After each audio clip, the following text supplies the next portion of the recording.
Hey, what's up guys? Welcome to Film Tech. So today we are going to be reviewing the Cine7 and the 702 Touch.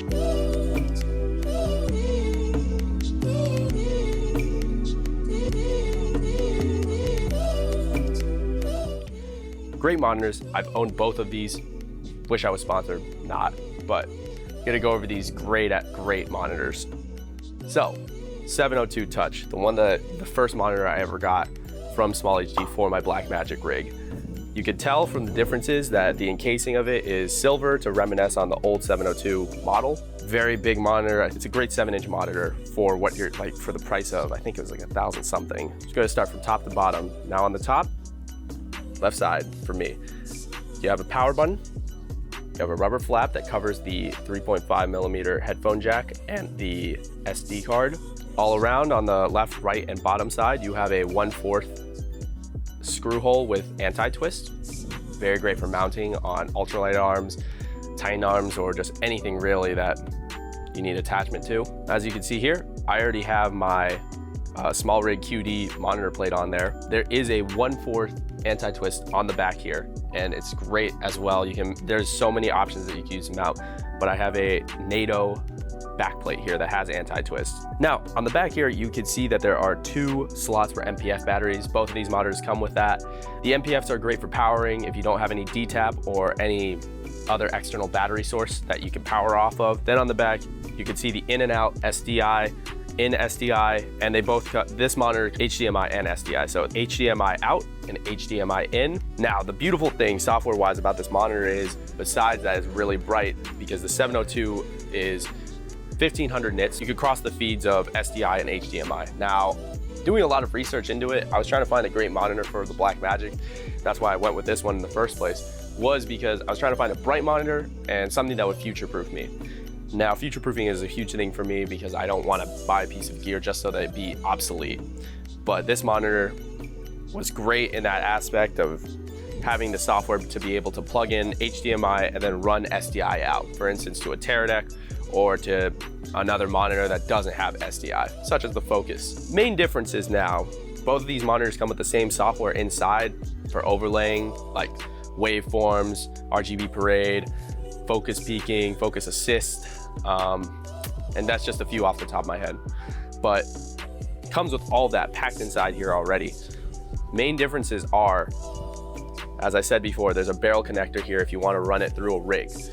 Cine7 comes with a LEMO, 2-pin LEMO connector. Makes it very, very easy to rig if you already have a LEMO situation going on. For instance, as you can see here behind me, the Movi Pro, for me, already has this Ignite Digi LEMO plate on the back. Now, why do you ask if that's so important? For when I used to rig my 702 Touch onto the Movi, I would have had to spine it, because if the Movi has a spine DTAP that I can use, sometimes the barrel connector wouldn't work, probably due to faulty connection or just loose connection with the barrel connector from the 702 Touch.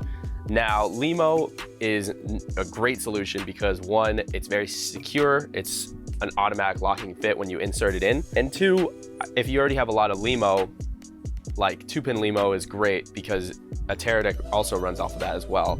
And for me, I usually run my Teradek on the back here if I'm not running red control.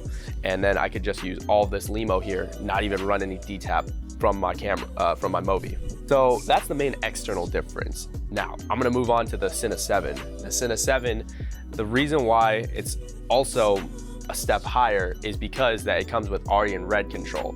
Now, as you can see here, I'm gonna tap onto the screen.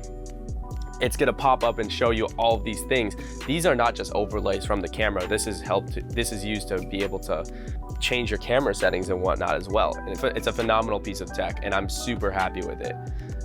Now, I said that the 702 Touch was 1500 nits.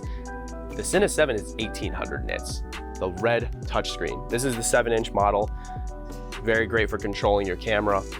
Very easy. It's just only 1 cord. I think this is like I don't know what this is, a proprietary red cable, but all you gotta do is just plug it into your red and you're gonna be able to control it.